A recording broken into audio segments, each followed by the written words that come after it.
What's up, guys? Welcome back to the Dr. Joey Munoz Show, where we talk about all things health and fitness. Today, we're going to be talking about the relationship between calories and food choices, and really talking about what matters more for both weight loss and health. Okay, and we're going to start talking about this conversation by discussing where this idea even comes from, right? And the idea being that some people think that it's all about calories and calories are the only thing that matter when it comes to weight loss. And other people saying that it's not about calories at all. It's about the types of foods that you eat, and we need to be eating healthy foods and having higher dietary quality to help achieve weight loss and improvements in health. And spoiler alert, neither of those arguments are fully true because the truth is that both of those variables matter. Okay. So, first and foremost, let's talk a little bit about the role of calories. I'm sure most of you guys have an understanding of what calories are and what this concept of calories in versus calories out is. But let's just take a quick, I would say a quick deep dive, but a deep dive is inherently not quick. So let's just take a quick dive into this general concept, right? Because calories are essentially a unit of measurement, the same way that pounds or kilograms are a unit of measurement for weight or for mass, I should say. Calories simply are a unit of measurement for energy. And so when we say that a food has X number of calories, it simply is a measure of how much energy that food can provide. And then we use that to produce what we call ATP, adenosine triphosphate, which is the universal molecule. There are others as well, but it's the primary molecule that our body uses for energy. That's a difficult concept to understand, but just know that we take energy from food and we use it to fuel physiological functions, right? Whether it's moving, whether it's keeping your heart beating, whether it's maintaining body temperature, your body uses calories, uses energy to do those things. And so the concept of calories in versus calories out comes from the fact that our bodies burn a certain number of calories every day, right? So to do these things, we use a certain number of calories. And if we eat more calories, right, if we consume more energy than what our body burns, then we store the excess energy as body fat, right? Because our body doesn't just get rid of the energy because energy is finite. And so our body conserves the energy. That's actually a very good thing because evolutionarily, when we didn't have access to food all year round the way that we do now, we would feed a ton during periods of times where food was more abundant. We would store that as fat, and then that would help us survive during periods of famine when food wasn't as abundant, right? But now that we live, well, most of you guys that listen to the podcast live here in the US or in other developed countries, we have access to food year round, right? So if we're consistently eating above our caloric intake or our caloric needs, we store body fat and we gain weight over time. And the opposite is also true. If you eat less calories or consume less energy than the amount of energy that your body needs, because your body needs a certain amount of energy every day, then you lose weight because your body is going to burn fat primarily. And if you don't have sufficient fat, it will get the energy from other sources, whether it's muscle or organs. Obviously, that's not healthy. You don't want to be in a catabolic state where your body's essentially eating itself. But it will do that to get the energy that it needs, right? So that's the general concept of calories in versus calories out. We consume a certain amount of calories, our bodies burn a certain number of calories. And if we eat more calories than our body burns, we end up gaining weight because we store those calories as body fat. Essentially, the energy from food comes from things like carbohydrates, proteins, and fats, right? And we have different physiological mechanisms to turn those things into stored fat, right? So it's not that the calories themselves get turned into fat, but it's the carbohydrates in the food and the fats. Well, fats just get stored as fat, but if you overconsume these macronutrients, they can be converted and stored as fat essentially. And it's a little bit more complicated than that, but that paints the picture. Now, there are some limitations of the calories in, calories out model. And I say limitations in between quotations because there really aren't limitations. It's just that people tend to oversimplify it, right? In the sense of if somebody is struggling with weight loss, they're just like, oh, just reduce your calories. It's that simple. Yes, just eat less calories. Just eat less calories. And in some instances, or I should say in theory, that is correct. But obviously, some people really struggle to eat less calories. And this is where the concept of food choices also comes in, okay? Because the foods that we consume can influence our caloric intake and our caloric expenditure. Remember, it's not just about how many calories you eat, right? When people say eat less calories, yes, eating less calories can result in weight loss, but if you burn very few calories, it's also difficult to eat less calories because you're just going to feel hungry and you're going to feel like you're starving, and it's going to be very easy to give into cravings and not stick to whatever your caloric intake should be. So obviously you need to be active to have higher caloric expenditure as well. Now, back to what I was saying, this is where the concept of food choices comes into place, or into play, I should say. And it's because our food choices can influence both our calories consumed and our caloric expenditure. Okay. On the calorie expenditure side of things, certain foods have a higher thermic effect, right? When we say the thermic effect of food, we're simply referring to the number of calories that are required in order to properly digest and metabolize different foods, okay? So we actually burn calories eating food because we need to take the food, break it down into its individual components, absorb those nutrients. That process requires energy. So we use calories for that.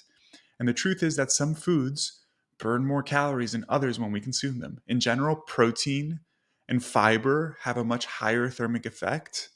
Um, Protein in particular, I think, has like a 30% thermic effect. So, like 30% of the calories that come from protein are actually used to digest that protein.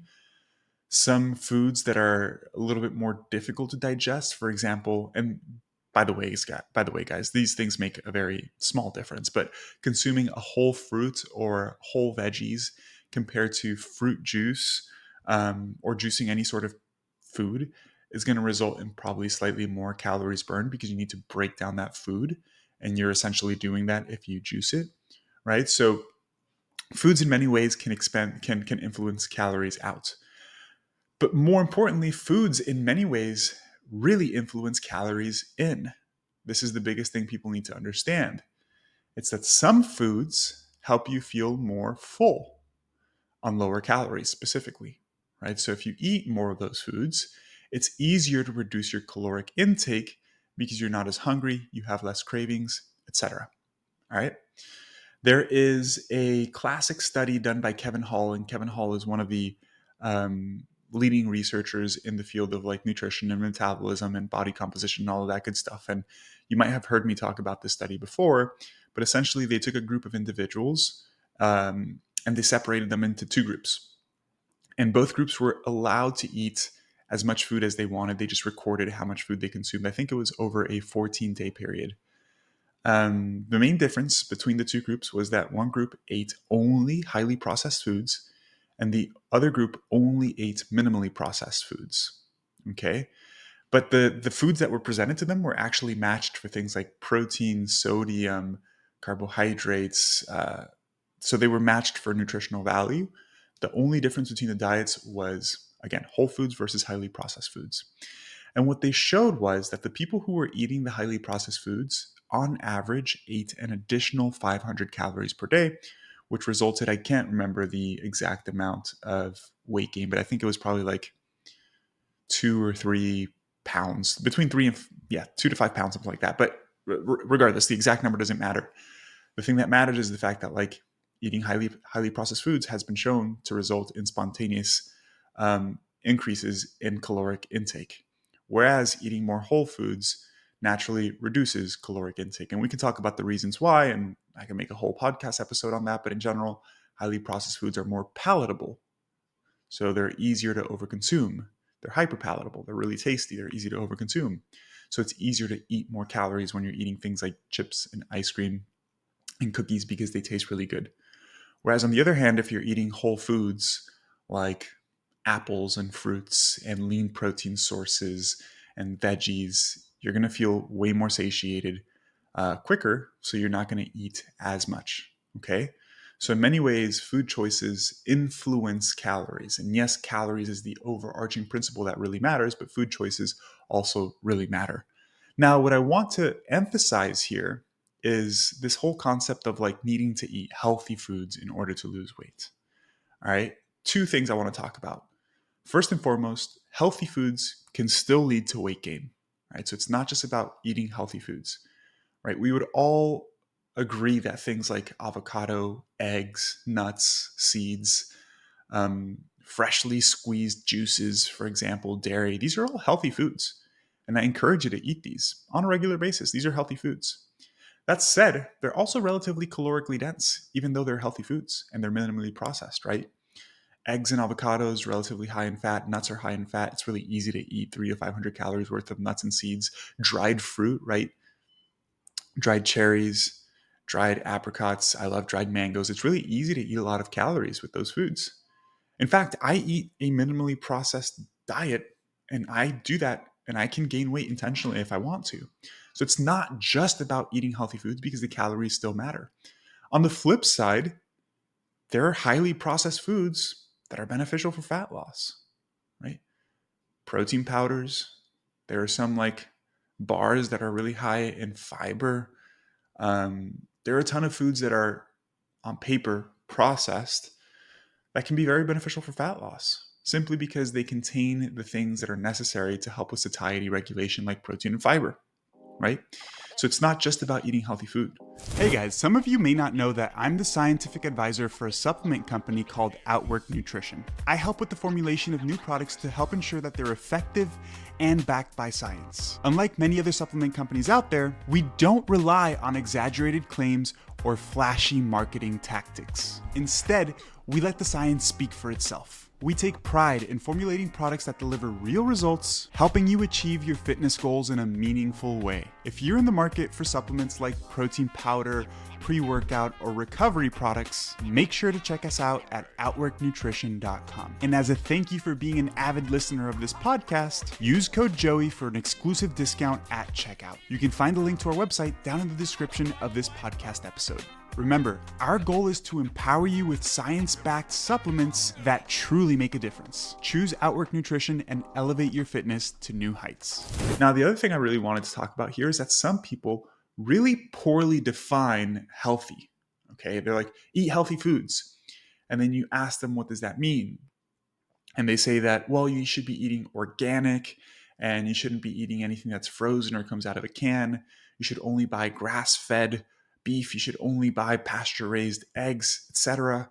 As if these are the things that matter to qualify a food as a healthy food. And that couldn't be further from the truth. Okay, guys, so if you look at things like the Dirty Dozen, or you follow people who say like, this is not organic, or this food has this ingredient, or this food has a little bit of processed sugar, and that's why these foods aren't good and they contribute to weight gain and poor health outcomes.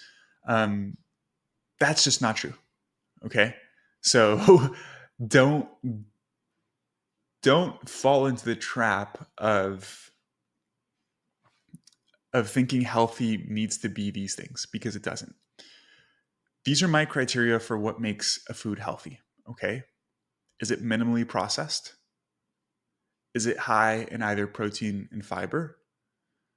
Is it low in terms of caloric density? And that's not a requirement either, because as I mentioned, like avocados and eggs are healthy foods and they're high caloric density. But in general, if you eat more low calorie dense foods like fruits, veggies, in other words, you get a lot of food for low calories. That's a decent thing. That's a good thing.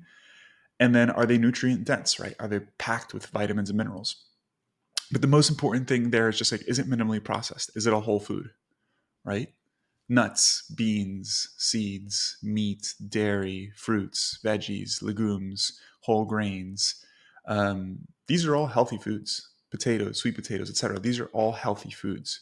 It doesn't matter if they're organic or not. It doesn't matter if they come frozen or not. It doesn't matter if they're canned or not. They're healthy foods that you should be including in your diet, right? And I think maybe here is an important, or a good moment to talk about why, because we're talking a lot about calories and food choices in the context of weight loss or fat loss, right? And I mentioned at the beginning of this episode that I also want to talk about the context of overall health.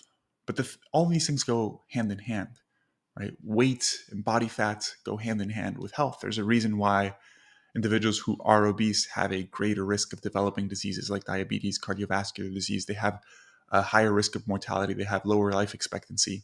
It's because the excess adiposity itself, the excess fat, contributes to poor health outcomes. Why? I've talked about this a number of times, so I'm going to keep it relatively short. But the reason why I want to bring this up is because oftentimes people are like, your weight doesn't matter for health. And in some ways it doesn't, but in many ways it also does. And then when they talk about food choice and they're like, it's not just about losing weight, you need to be eating organic, etc. So you're healthy, as if this is something completely separate from your level of body fat and overall fitness levels. And they're not separate things, they're related. Okay. So chronically eating high calories, as I mentioned, results in storage of fat, which over time, if you do that chronically, results in a significant increase in fat mass to the point where you have excess body fat and it could detrimentally affect your health. So here's the thing. When we don't have excess body fat, right? We have blood flow, we have different capillaries, arteries turn into smaller arterioles and then capillaries, and we deliver blood and oxygen and nutrients to all of the different cells in our body, including fat cells. Now, when fat hypertrophies, aka you have more body fat, there's less blood flow, there's less blood supply to all of the different fat cells in your fat tissue. So the fat cells are in a more hypoxic environment, which means it's a lower oxygen environment. Okay. And due to the fact that there's less oxygen, this changes the nature of these fat cells from their normal function to being a little bit more pro-inflammatory. And I'm simplifying these things so you guys understand. But in general, fat is considered an endocrine organ. It's an organ that regulates hormonal function and it regulates physiological function, right? Fat cells release things like leptin, TNF alpha, interleukin 6, all of these different molecules that have effects on our physiology, have effects on our health, etc. And when we have more fat and there's less oxygen supply, less blood supply, there is a change in how much of these molecules the fat cells release. And they release more of the pro inflammatory molecules when there is less oxygen, aka when you have excess adiposity. And so that results in an increased production of things like interleukin 6, TNF alpha, etc. And these things are inflammatory molecules, okay? And inflammation inherently isn't a bad thing. It's a bad thing when things are thrown out of whack and they're in excess quantities, right? So there's this concept of homeostasis.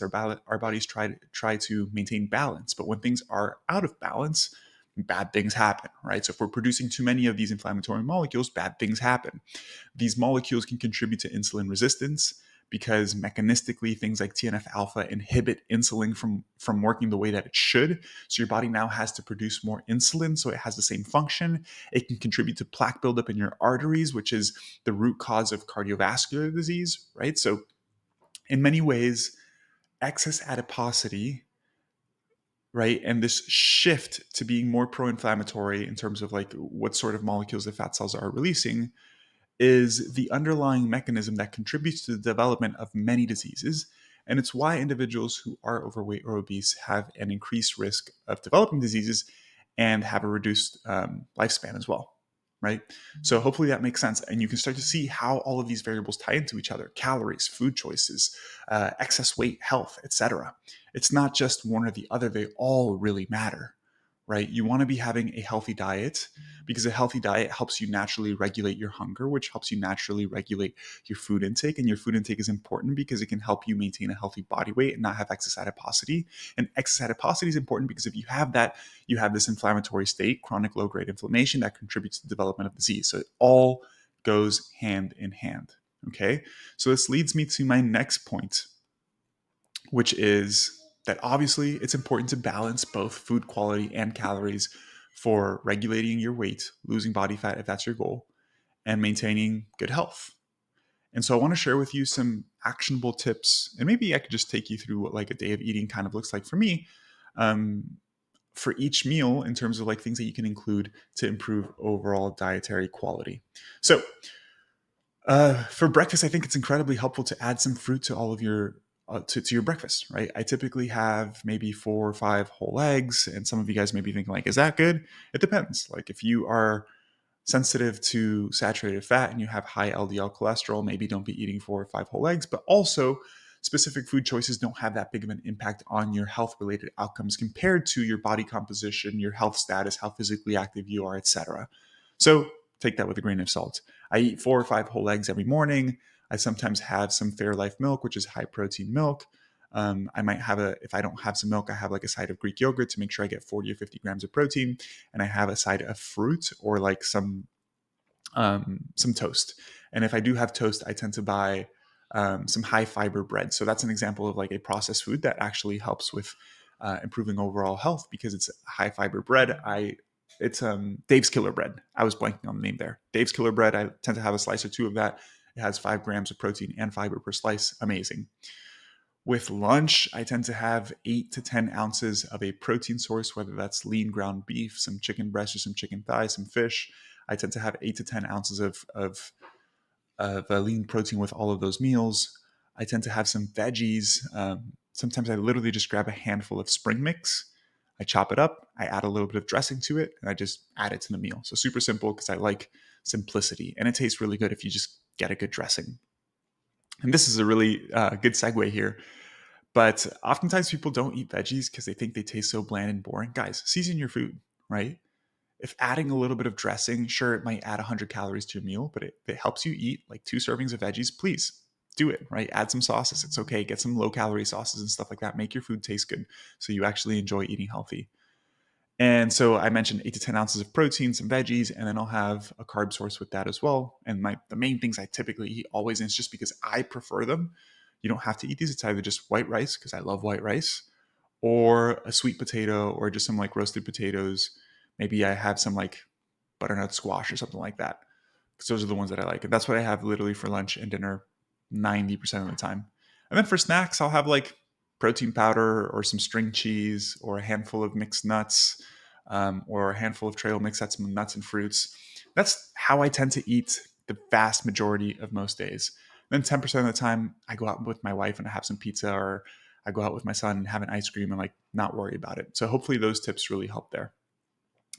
I personally, and I'm going to segue here into calorie tracking because obviously we talked about the importance of calories. I want to talk about like, should you track your calories, right? I personally don't track calories. I did track calories for years, and I don't think it's something that I need to do anymore because I'm at a good place and I understand what sort of foods I need to be eating and what quantity, and I've been doing this for a long time.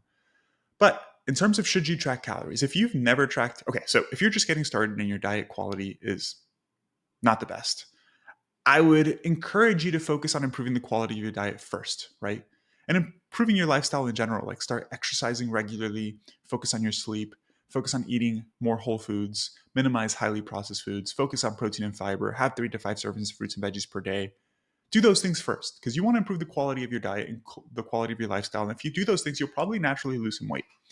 From there, though, if you've never tracked calories before, I highly encourage you to take 3 to 6 months and track your calories, track your food, and be diligent with it, because it is such a beneficial, it's such a beneficial learning experience.